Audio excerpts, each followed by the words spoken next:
you have on one hand the Israelis who are advocating action. Netanyahu was in the White House during the New Year, I think December 29th. He was there.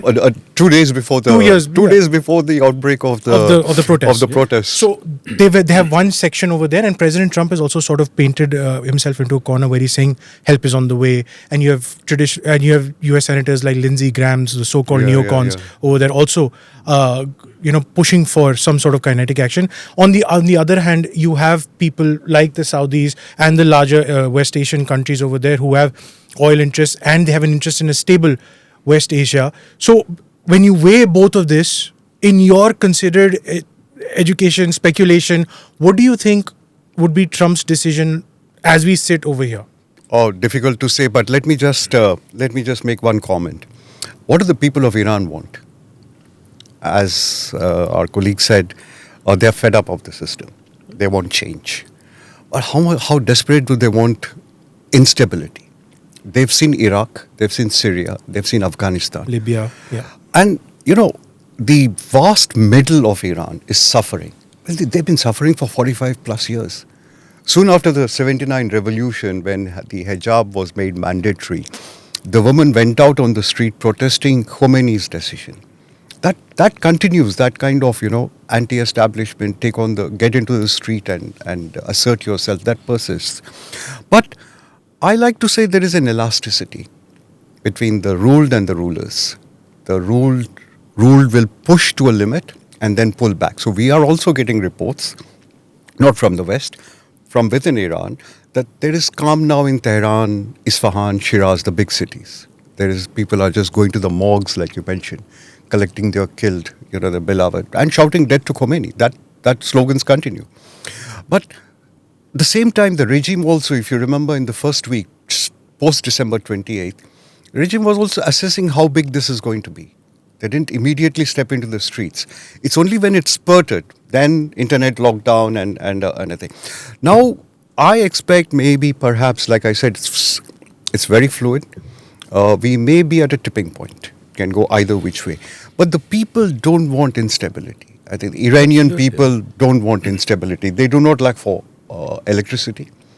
Food supplies are available. Healthcare is a fantastic healthcare system. They're like us.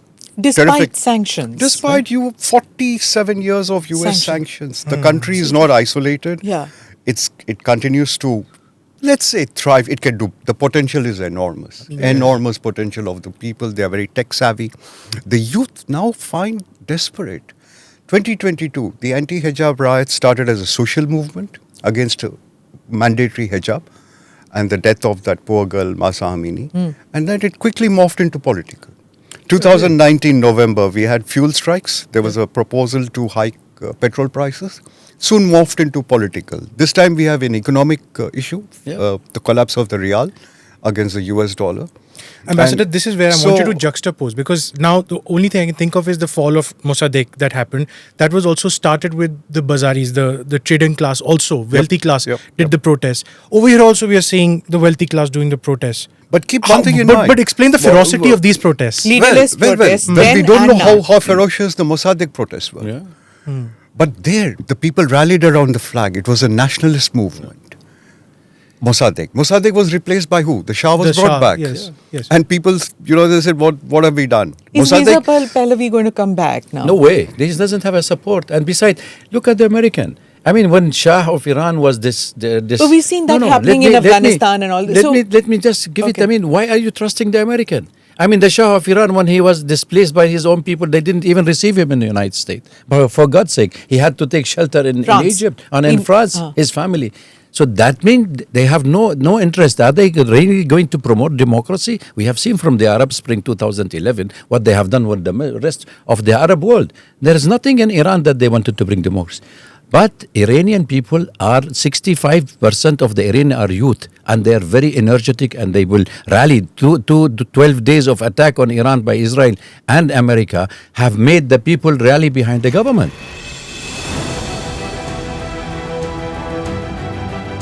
Namaste, Jai Hind. You're watching ANI podcast with Smita Prakash. अगर हम उसको मस्जिद कहेंगे तो फिर विवाद होगा.